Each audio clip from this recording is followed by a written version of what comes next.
Hello, Packers fans worldwide. We've got breaking news for the Green Bay Packers on Sunday morning as they continue to get their house in order for the start of free agency.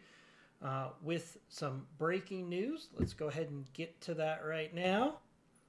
And we have the Green Bay Packers and Shawn Ryan have agreed to a 3-year, $33 million extension with a max value of $39 million.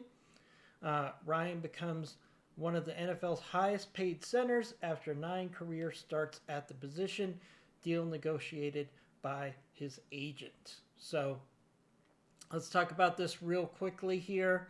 Shawn Ryan has been a player I've been hit and miss on as far as whether the Packers should re-sign him. Real 6-7 situation, where I thought they could get him for $4 or $5 million a year early in the process, and maybe if they'd made this deal a couple weeks ago, it could have been $5 or $6 million.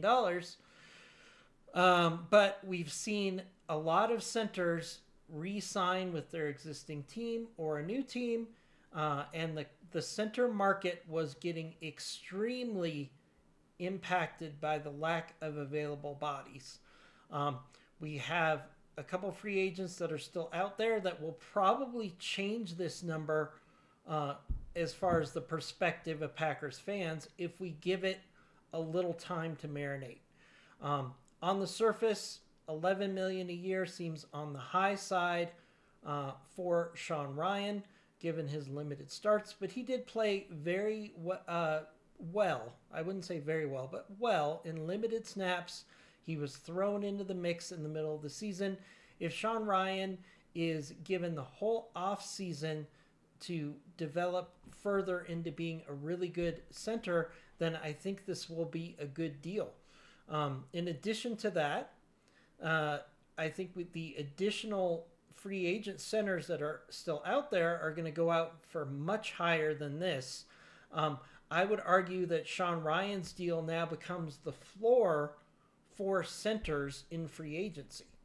And think about that, because Shawn Ryan has limited experience at the position, and still he's getting $11 million a year. So I think Shawn Ryan's deal actually sets the floor for centers, for starting quality centers going forward, as we see the salary cap continue to go up, and as we see centers continue to be valued more and more each and every year. So in a year or two, this might not look like such a high number. So definitely keep that in mind. We need to let this deal age a little bit before we give judgment on this deal.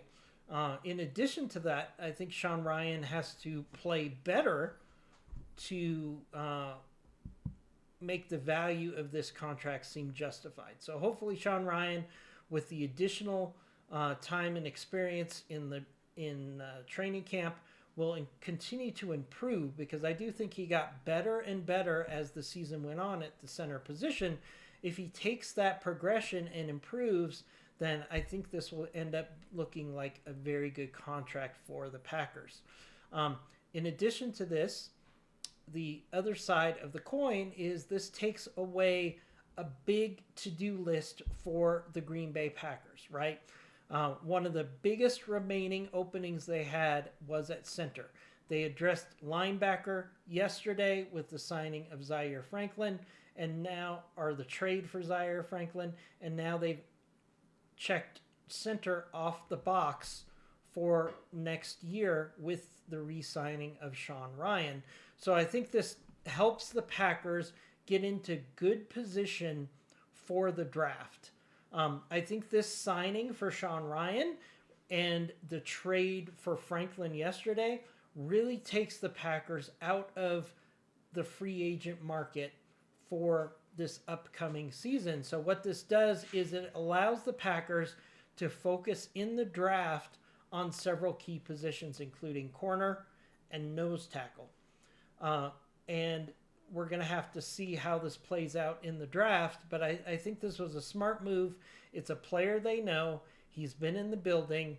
The contract might feel a little high right now, But I think if we let this season through free agency and see the other centers sign in free agency, this might look like a better contract to those of you that might be concerned about the money.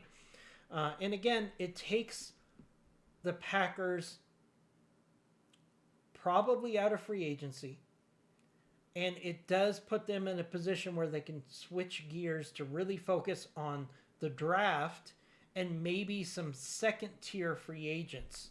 Now, another domino that will fall, and it'll probably fall today with this signing, is I think the Green Bay Packers will release Elton Jenkins.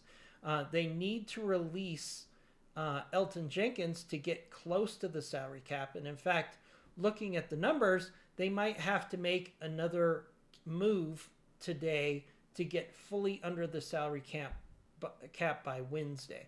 So we're going to watch that very closely. I do expect this closes the doors for Elton Jenkins, which I think was already closed in reality. So look for Elton Jenkins to be released probably in the next couple hours, unless the Packers can find a trading partner.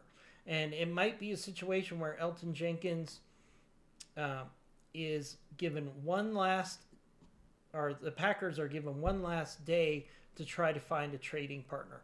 Maybe get a 6th or 7th pick for Elton Jenkins before they have to release him today. Could this accelerate the departure of Rashawn Gary? We're going to have to watch that closely as well.